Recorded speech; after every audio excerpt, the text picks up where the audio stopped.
Welcome to the third video in our video series about the Founding Fathers of the United States of America. Now, if you watched the first couple of videos, you know that this video series is not some dull recitation of dusty old facts. No. We are having some fun here.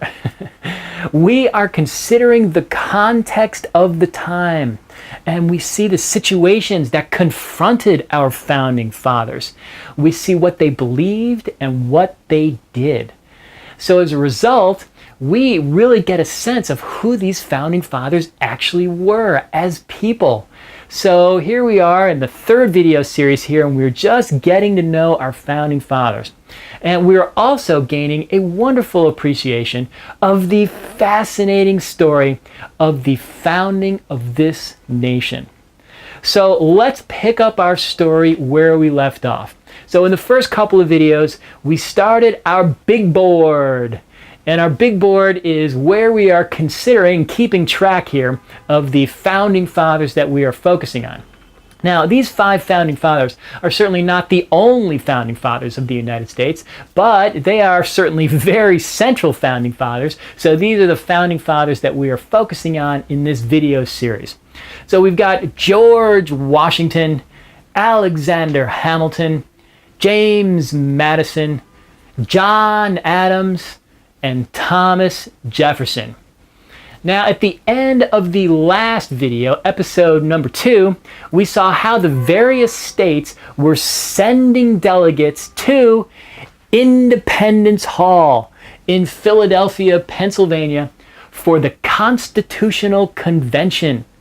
So let's pick up our story there and jump right into episode 3.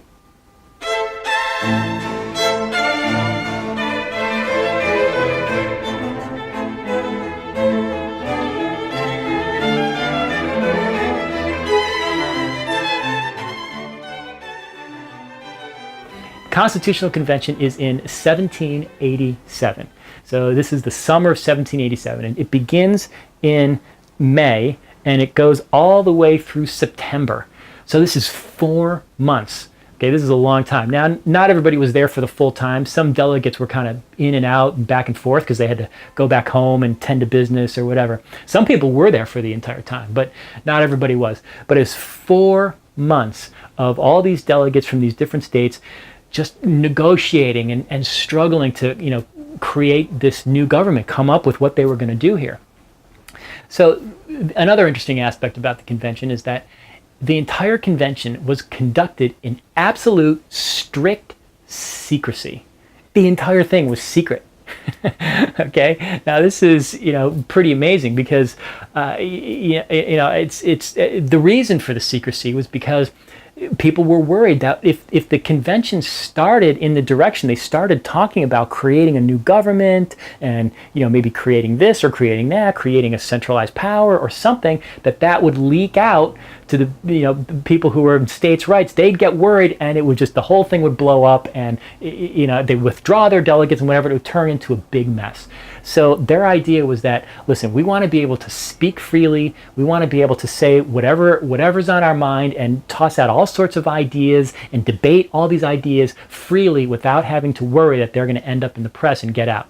So they conducted this entire thing in absolute secrecy, which was pretty amazing. And in fact, in this hall here, so it was it was in the middle of the summer, and the temperature was sweltering weather, sweltering heat.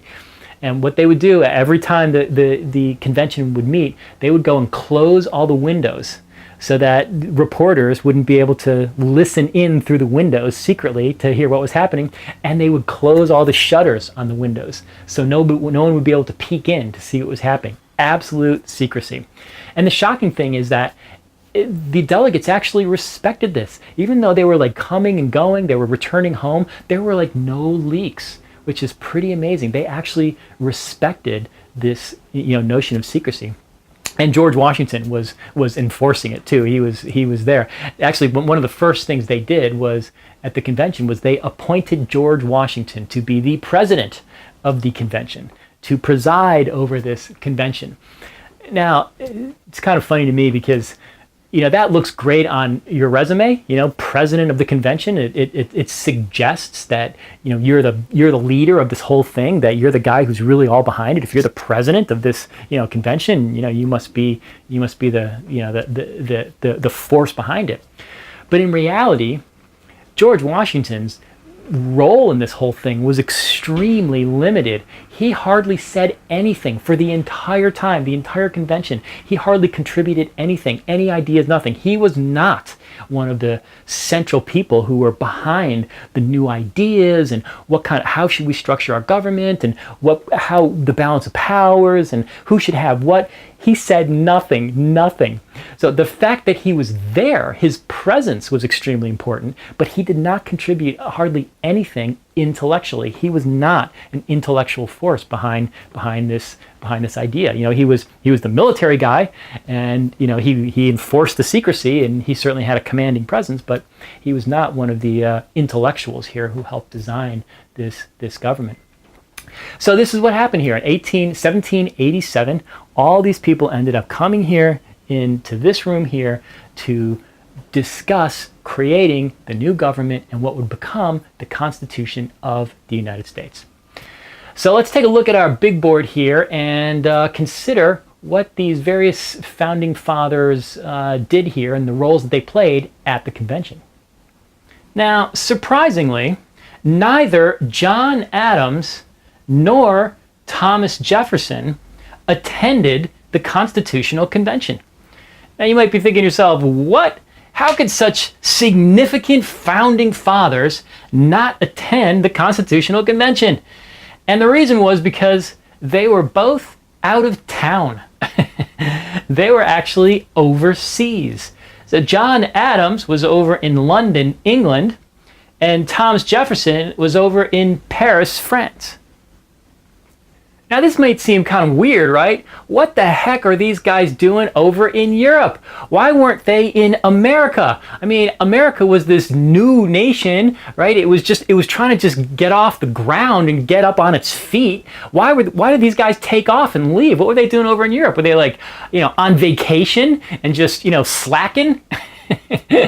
But no. They were actually over in Europe on business. And these were very important roles. So they were foreign ministers from America. So John Adams was the foreign minister to England and the Netherlands, and Thomas Jefferson was the foreign minister to France.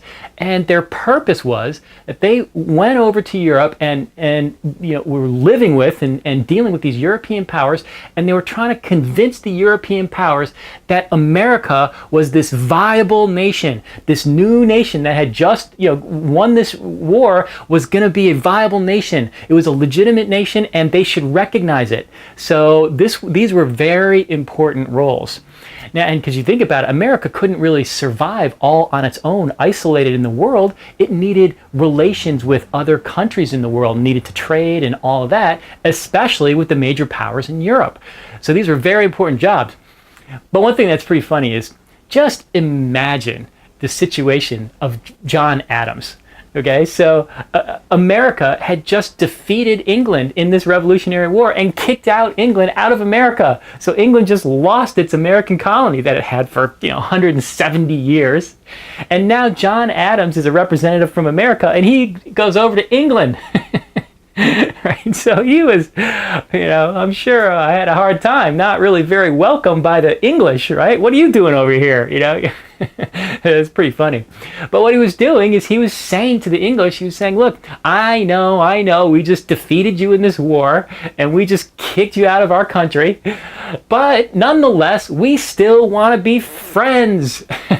We want to be friends with you. And the reason is because they wanted to trade with England, and they wanted loans from England, and they wanted to establish good relations, right? So pretty funny. But nonetheless, these were very important jobs. So John Adams and Thomas Jefferson are off in Europe as foreign ministers, so they did not attend the Constitutional Convention. George Washington did attend the convention, and in fact, he was elected as president of the convention. So he was there the entire time, start to finish. But George Washington did not play a very significant role at the convention. In fact, he said next to nothing the entire time. He said almost nothing. He was there the entire time, right, start to finish, but he said almost nothing. Now, some suggest that Washington was still influential behind the scenes, influencing the other members who were participating, but nonetheless, Washington was not a participant himself, and he was not an intellectual designer. He was not an intellectual force here behind designing the Constitution. Alexander Hamilton, he did attend the Constitution, and he was an active participant, although he was not there the entire time. He came to Philadelphia, then he left, and then he came back again. But nonetheless, he was a significant participant, and he was an influential member of the convention. But the main guy at the convention and behind the entire Constitution itself was none other than this guy, James Madison. And in fact, James Madison today is known as the father of the Constitution. So James Madison was extremely involved. He was there the entire time from start to finish, and he was involved in all sorts of respects. So he was coming up with these ideas for how to structure the Constitution and how to design the government.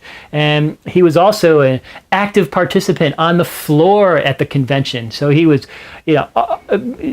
asserting his positions and standing up and making the case for his positions and defending his positions. So he was a very active participant on the floor.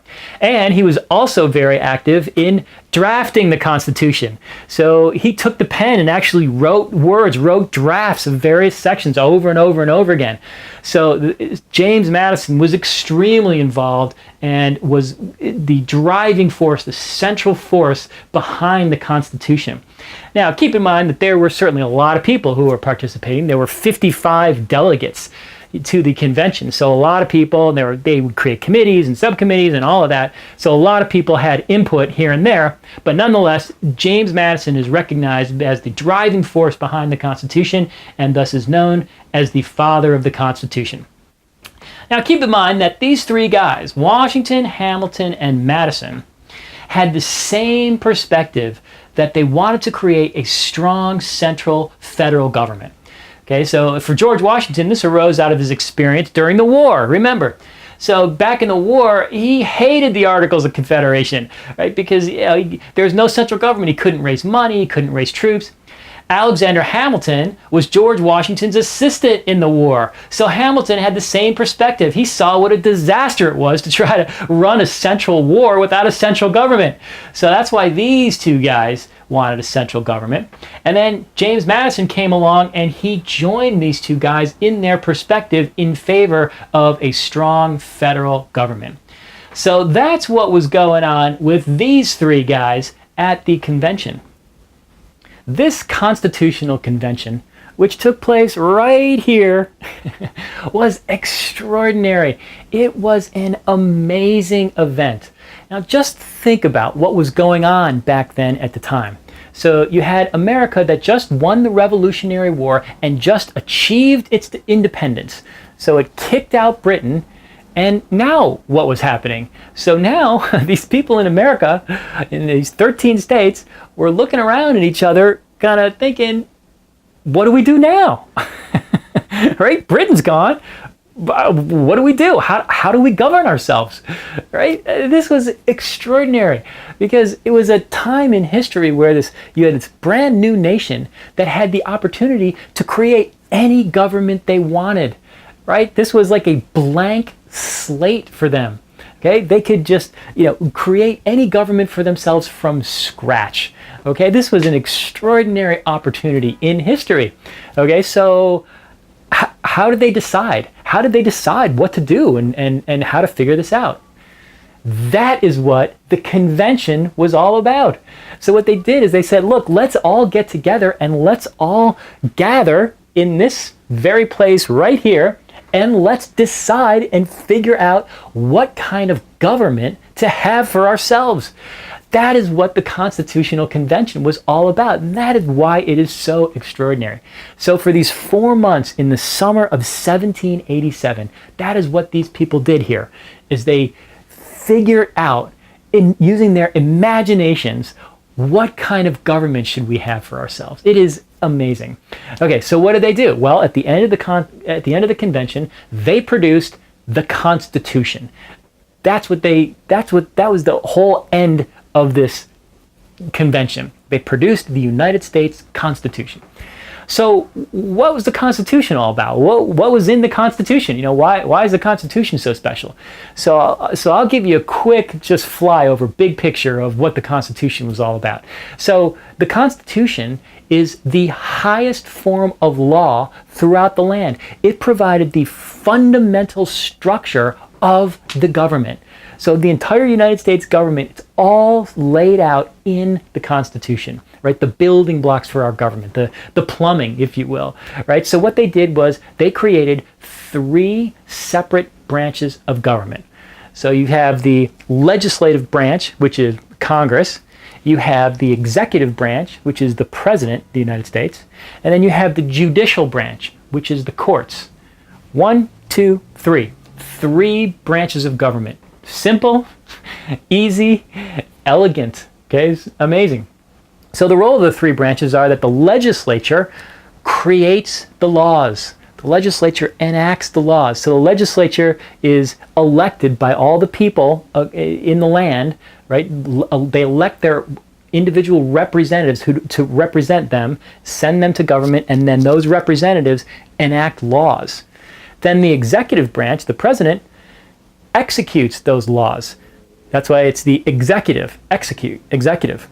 So what does that mean, to execute a law? Well, what that means is it's to implement the laws, to apply the laws and implement the laws throughout the land for everybody. So if you think about it, this is why all the governmental departments and agencies and functions are all under the president. So like the Department of Defense, you know, the military, the Department of Transportation, the Department of Education, they're all under the president, because the president is applying these laws, implementing these laws throughout the land. So that's the role of the president.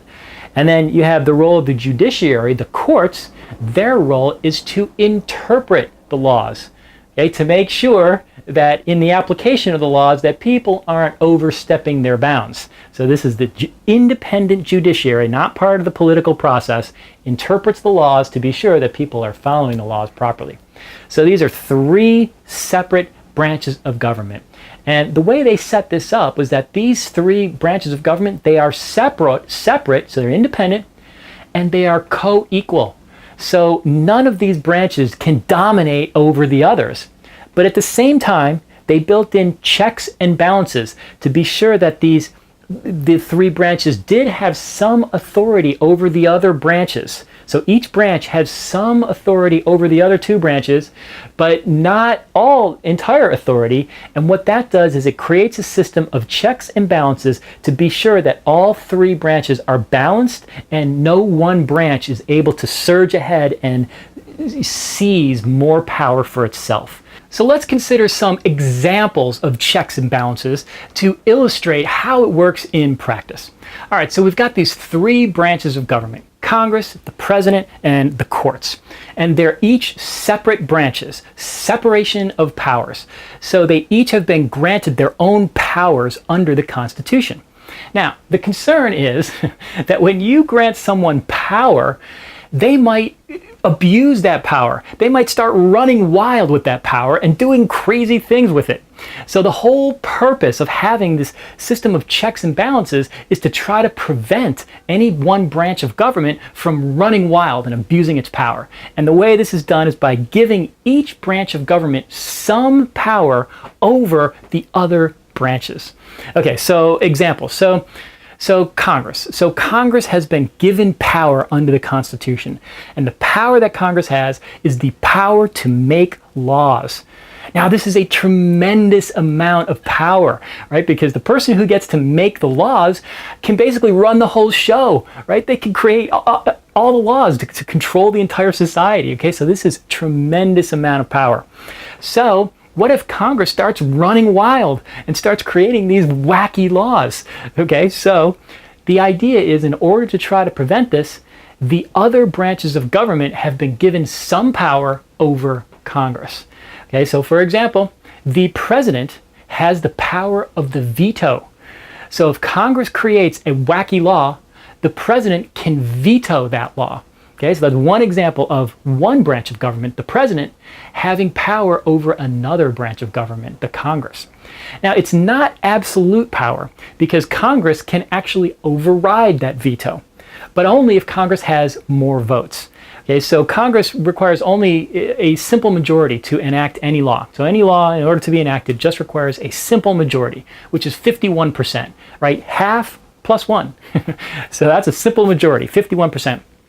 But if Congress wants to override a presidential veto, Congress needs a higher voting majority. So Congress must achieve a 2/3 voting majority, a supermajority. So that's 67% of the votes. Okay, so it gives the president enough power to stop the Congress from running wild, but it doesn't give the president total power. So this is a great example of the checks and balances. You can see it's sort of an intricate balance of power here between the two branches. So that's one example. So again, if Congress, creates a wacky law, the Supreme Court also has some power over Congress. So the Supreme Court can review that law to determine whether that law is constitutional. And if the Supreme Court determines that the law is unconstitutional, then the Supreme Court can strike down that law. So again, an example of one branch of government, the Supreme Court, having power over another branch of government, the Congress. Okay, so what about the president? Okay, so the president has been granted power under the Constitution, and the president's power is to implement the laws. Okay, so when Congress creates a law, Congress passes it along to the president, and now it's up to the president to implement that law. So the president hires people and creates programs and actually puts that law into effect out into society. That is tremendous amount of power. So what if the president starts running wild in implementing these laws and doing things that Congress never intended, and doing crazy things here? Well, the other two branches of government have some power over the president. So Congress can impeach the president, fire the president. Okay, so Congress has the power to impeach the president. Okay, so that's a lot of power actually over the president. If the president starts doing wacky things, Congress can impeach the president. Okay, also the Supreme Court has review over the president. So the Supreme Court can review the president's actions and determine whether they are constitutional. And if the Supreme Court determines that the president's actions are unconstitutional, then the Supreme Court can overrule the president's actions. Okay, again, one branch of government, the court, having power over another branch of government, the president. So what about the Supreme Court? Now, the Supreme Court has been granted power under the Constitution. And the power of the Supreme Court is to interpret the laws. Okay, now, at first blush, it might seem like, that's not really all that much power, just to be able to interpret the laws. It doesn't sound like a lot of power. But in fact, if you think about it, it is a lot of power, because the person who has the power to interpret the law is the person who gets to say what the law is. Okay, this is a tremendous amount of power, right? So the courts get to say what the law is. They get to say, this is how the law operates out in society. This is what the law is. Okay, so that's a tremendous amount of power. So what if the courts start running wild and doing wacky things? Well, under the checks and balances here, the other two branches of government have some power over the judicial branch of government. So the legislature, the Congress, can impeach judges. Okay, so just like Congress can impeach the president, Congress can also impeach judges. But also, Congress can enact a new law. Okay, so if the courts interpret one law as being wacky, do some crazy interpretation, Congress can say, no. Congress can enact a new law to say, this is what we want. This is the way we want it. So Congress's new law effectively overrules the Supreme Court. Okay, so again, one branch of government, Congress, having power over another branch, over the Supreme Court. The president also has some power over Congress. over the Supreme Court. The president is the one who appoints the judges. Okay, now the president actually enacts this power along with Congress. So Senate has the role of providing advice and consent. So when the president nominates a judge, the Senate must consent to that judge, approve that judge. So, but the president has the power to appoint the judges. So that is power over the Supreme Court. So again, one branch of government, the president, having power over another branch, the Supreme Court. So you can see this is sort of an intricate system here. Now you might be thinking to yourself, well, wait a minute, this is a little confusing because it seems that these various branches can override the other branches. So if these branches can override the other branches, who has the ultimate authority? Who has the ultimate authority at the top, right? Because the buck has to stop somewhere. And the ultimate authority is the people out in the land, the voters. Okay, because the voters have the ability to vote. They can elect new representatives to Congress, and those new representatives can create new laws that reflect what the people want. And then those new laws can override anything that any three branches are doing that is wacky or wild or not what the people wanted. So the ultimate vote goes to the people to enact new representatives, to enact new laws, and even can amend the Constitution. Right? So these new representatives can change the Constitution to reflect what the people want. So the ultimate power is with the people.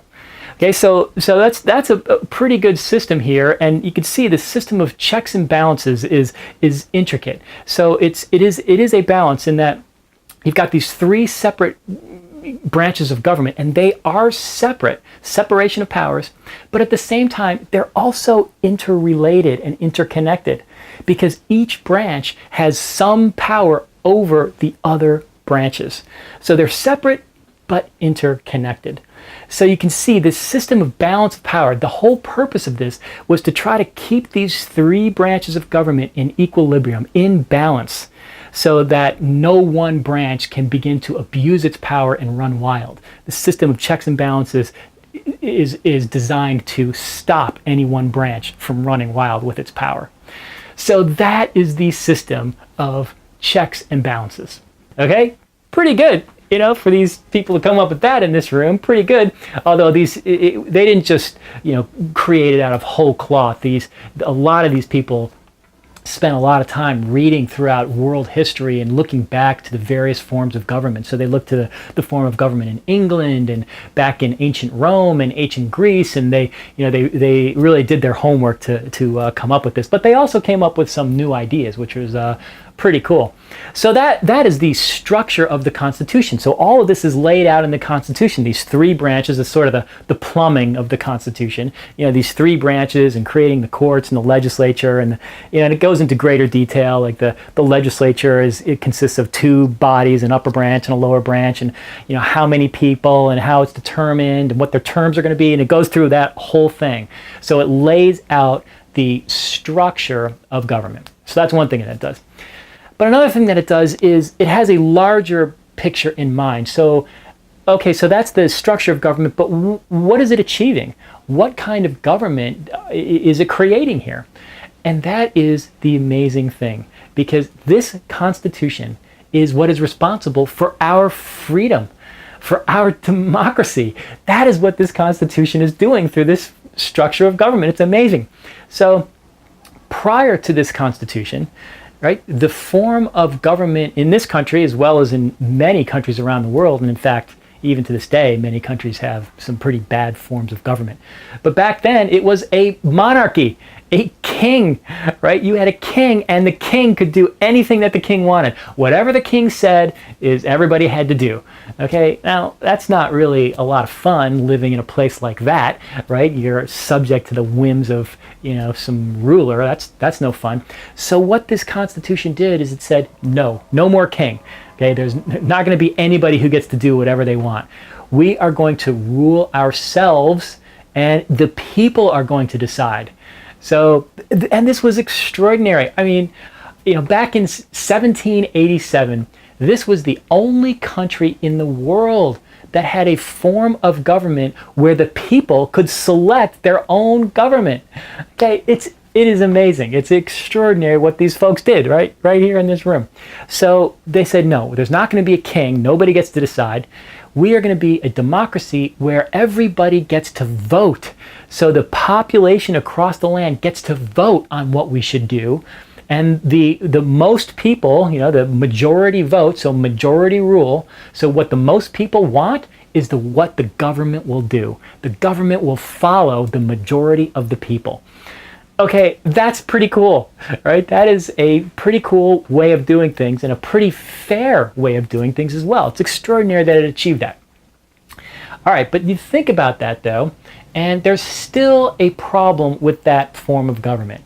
And that is a pure form of democracy or a pure form of majority rule. There's still a problem with that. And you might be thinking, well, what's the problem? Because it sounds like a pretty fair way of doing things, and it is for the most part. But if you think about it, what about the minorities? Okay, so if you have a form of government where the majority rules, well, what about the minorities? What does that mean for them? And for the most part, it's kind of too bad. Okay, and that's okay. For the most part, that's okay because, we have to pick one way of doing things, and the best way to do it is to do what the most people want, what the majority of the people want. So that means if you're in the minority, if you wanted to go the other way, you do lose, and you kind of have to live with what the majority wants. So for the most part, you're kind of stuck with what the majority wants. But the problem with this is that could lead, if you think about it, take it to an extreme, that could mean that the majority could enact some very unfair laws against minorities. Okay, the majority could, punish, individual minorities. Okay, that's not really fair either. Then you would have a tyranny of the majority, right? If the majority, almost like a mob rule, if the majority got together and decided to do really bad things to minorities, well, that's not fair either. So these founding fathers recognized that as well, and they built protections in to protect minorities. Now, it's not a perfect form of protection because we still go with what the majority wants, right? Majority rule. But the protections is that the majority is still not able to stomp on the individual rights of minorities. So minorities have certain protections built into the Constitution. Pretty good. Okay, that's pretty good. So the overall structure of this Constitution, the form of government, is we're not going with the monarch anymore. No more king. Forget about that. We're going to rule ourselves with a majority rule, right? But at the same time, we are going to protect minorities against unfair and egregious acts of the majority. That's pretty cool, right? That's a pretty good way of running a government in a society, and that is what our Constitution does.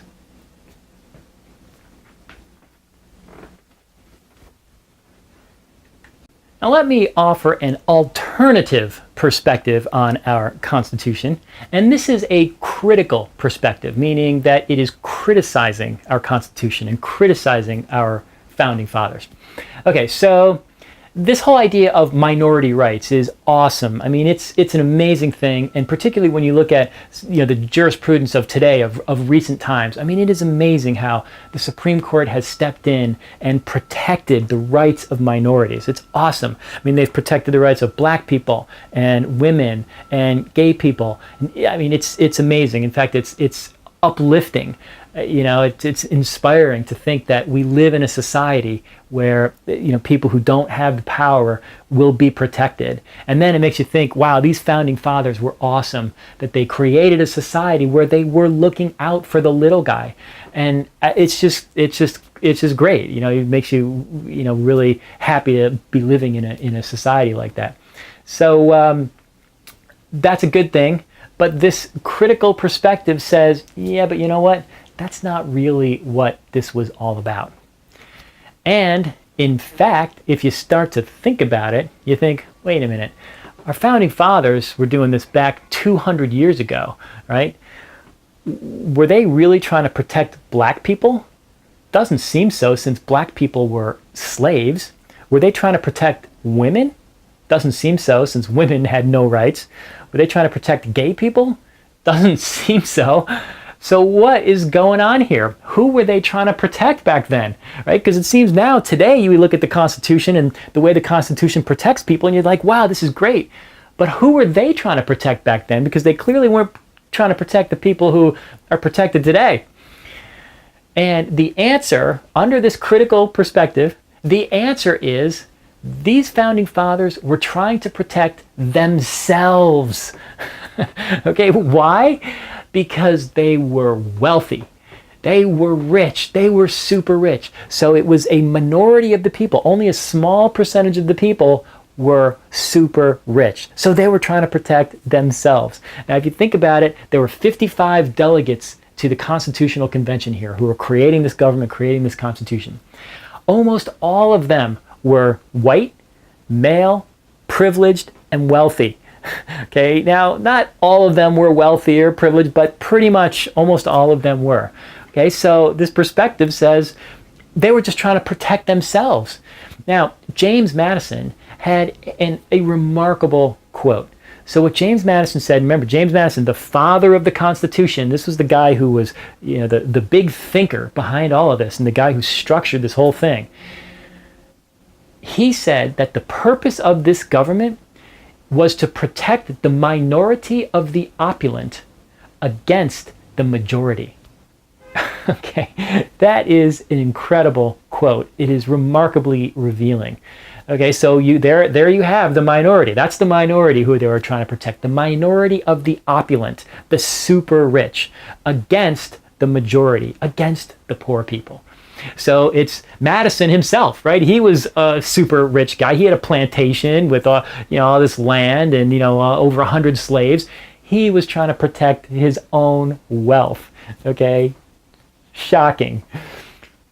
So under this perspective, so this critical perspective sort of looks at it from a class perspective, right? Rich people versus poor people. And how do you set up a society when you have rich people and poor people? Now, this question was not new to our founding fathers. In fact, this question has been around for a long time. In fact, the ancient Greece addressed this in the 5th century BC. So that's 500 years before the birth of Christ. Okay, so you had people like Socrates and Aristotle and Plato. They were writing about this, writing about republics and writing about, how to set up societies. So Aristotle addressed this directly, addressed this exact point. So what he said was, all right, so you've got a society that has rich people and poor people. And what do you do about this? And what he said was, one thing that you cannot do is you cannot allow the rich people to just plunder the society and grab all the riches for themselves and leave the poor people, further and further behind, struggling just to get by. He said that will not work, because eventually the poor people are going to have such great resentments and they're going to be in such deprivation that they are going to rise up and they will march on the rich people and take all their stuff so that they can survive, so that the poor people can, survive and live decent lives. So that's not going to work for society. Your society will then fall apart. So what you need is, you need to figure out some way where your society can work with having both a wealthy class and a poor class. So how do you do it? What's the solution? So Aristotle says, here's the solution. So this was Aristotle's solution. It was that the wealthy class must share some of their wealth with the poorer class. Okay, he says not everything. The wealthy can still be wealthy, but not super wealthy. They need to share some with the poorer class. There is enough wealth in the society overall where if the wealthy would share some of their wealth with the poorer class, everybody could get along. So he's almost arguing for like a social safety net. Okay, he didn't use those words, but that's sort of what he was getting at, like a middle class. Okay, so what he was saying is, look, the poor people, they can't live in abject poverty. They have to have decent shelter and decent clothes and enough food, and they have to be able to enjoy their lives. Okay, they don't need to be super rich, but they just need to not be in misery and struggling with their lives. Then that is the recipe for a healthy society that will survive. So that was Aristotle's solution, is that the wealthy must share their wealth. So here are our founding fathers trying to create an entirely new government. And what do? Now, they would have been aware of this because James Madison in particular, but a number of the founding fathers, they did their homework. They went and studied up other types of governments all around the world and throughout history. So they would have read Aristotle, and they would have been aware of Aristotle's recommendation. So what did our founding fathers do? Did they wire up a constitution that accounted for the wealthy sharing the wealth with the poor? No. They decided to go a different direction, according to this critical theory. So what this critical theory says is what they decided to do is, instead of sharing the wealth with the poor people, what they did is they excluded the poor people from power. They tried to prevent the poor people from getting enough power where they could overthrow the wealthy. So if you don't give enough power to the poor people, then they won't have the ability to overthrow the wealthy and take all their stuff, right? So that is the concern in this democracy with, giving power to the poor people is that the poor people, if they have the right to vote, what will they do with that right to vote?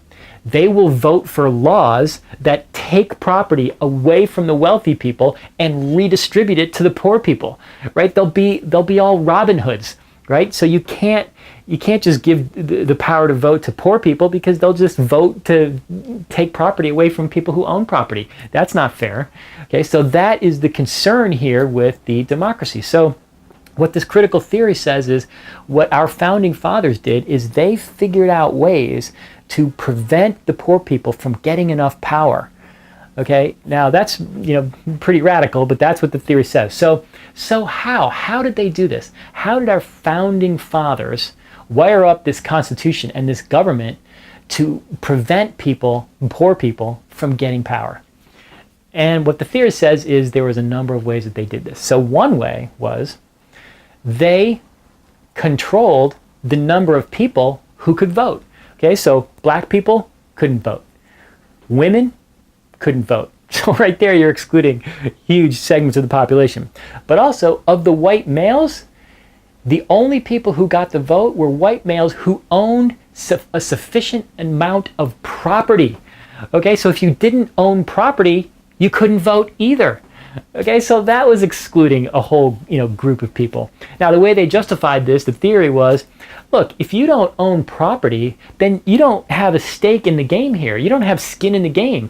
You shouldn't be able to vote because you're not at risk. You don't have interests in the game to be able to determine what's fair for everybody. If you don't own property, you shouldn't be able to control what happens to property, right? So underneath the surface of this argument really is a concern that if you give the right to vote to people who do not own property, what are they going to do? They're going to enact laws that take property away from people who own it and redistribute it to people who do not own it. Again, the Robin Hood problem, right? So they excluded people who did not own property. So as a result of this, they only gave the vote to a very small number of people. You think of, there's all this talk about, democracy and it's great and our democracy is going to be, we're a body of people who select their own government and all that, and it's beautiful, majority rule and all that, it's wonderful. Okay, but you look at how many people had the vote and it wasn't very many people. In fact, in the first presidential election in this nation, in 1788, the percent of the population who voted was 1.3%. That's it. 1.3%. Okay, so that means that 99% of the population was excluded. And this went on for decades after this. So in every presidential election, going on for decades, no more than 5% of the population voted. Okay? So much for power to the people and this wonderful system of democracy where everybody gets a voice. There's only a very small percentage of the people who were able to vote. So that's one way that our founding fathers made sure that power did not go to these poor people. So another way was that they created the bicameral legislature. So this is in Congress. Now you think about it, Congress has two bodies. It has the House of Representatives and the Senate. But why? Why does it have two? Why do you need the Senate? right? You need the House of Representatives because that's the main idea here. That is the people elect their representatives from around the country, and those representatives go to Congress and the House of Representatives, and they vote for laws. That's what the House of Representatives is. So why do you need the Senate? Why do you need a second body? And the answer is, under this critical theory, is the Senate was making sure that these, the House of Representatives, the people here, the poor people, didn't do anything inappropriate. Okay, so the idea is that the House of Representatives is like the kiddie table, and the Senate is like the grown-up table. And so the kiddie table cannot enact any legislation without the parental approval of the Senate. Okay, so this is a mechanism to be sure that the House of Representatives doesn't enact any sort of Robin Hood laws that take property away from the wealthy and redistribute it to the poor. So there are a number of mechanisms as to why the Senate is a higher body, but one of them is that the founding fathers made sure that the people did not have the ability to elect their senators directly. There was no direct election of the senators by the people. Now, you may be thinking to yourself, well, wait a minute, I thought we did elect senators directly, because I remember I voted for a senator, right? And you're right. Today, that's the way it is. Today, senators are elected by popular vote. But back then, the way our framers set it up, they did not allow for that. So what they provided for was that the senators would be appointed by the politicians in the state legislatures. And that would be a way of excluding the people from being able to elect senators, and thereby you would have a greater likelihood of being sure that these senators were more egalitarian and noble and wealthy and from the sort of an aristocratic class, sort of an upper body. Even today, the House is the lower body, the Senate is the upper body. So the Senate is like the grown-ups, making sure that the House of Representatives, representing the people, won't do anything crazy. So that's another way that our framers made sure that not too much power was going to the poor people. And another thing they did was they set up the Electoral College. Now, the Electoral College is just shocking. It is amazing to me that they even set this up and that it even exists today. The Electoral College exists to this day. So what the Electoral College is it is people who stand in between the voters and the candidates. Okay, and it's the electors who actually elect the candidate. So the whole purpose is that if the voters elect somebody, vote for somebody who is not a very good president, this was the concern, that if you give power to the voters, they are going to vote for somebody who's just like a disastrous candidate, somebody who's terrible. So if you put the electors, so electors are people who are appointed in every state. So you put these electors in between. So what happens is the electors then can see who the voters voted for. So the way the election works is, the electors get all the votes from all the voters in their states, and they see who all the voters want. And then it's up to the electors then to turn around and cast a vote for the president.